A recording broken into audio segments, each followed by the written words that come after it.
الله الرحمن الرحيم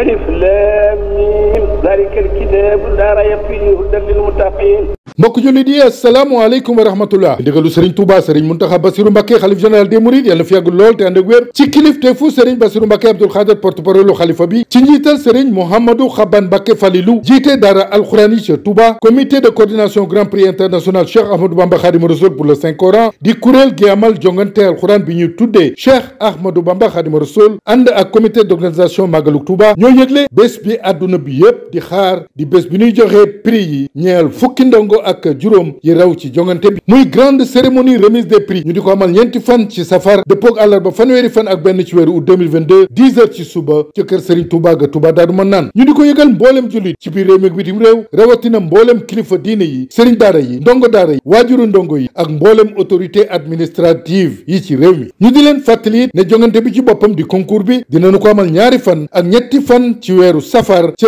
kër Serigne Touba ga Touba Daaru Manaan bés bu mag bi ñëpp di xaar nag di remise des prix di bésu joxe neexal yi ak lijaase yi ñeenti fan lay doon ci weeru safar dëppoog àllarba fanweeri fan ak benn ci weeru août 2022 ci résidence Khadimou Rassoul Touba Daaru Manaan 10 heures ci suba mbokk jullit bés bango bésu alxuraanul karim di remise des prix jongante alxuraan bi ñu tuddee Cheikh Ahmadou Bamba Khadimou Rassoul ñeenti fan ci safar dëppoog àllarba fanweeri fan ak benn ci weeru août 2022 fa kër Serigne Touba ga Touba Daaru Manaan li ko dalee 10 heures ci suba asalaamu aleykum wa rahmatullahi wa barakatu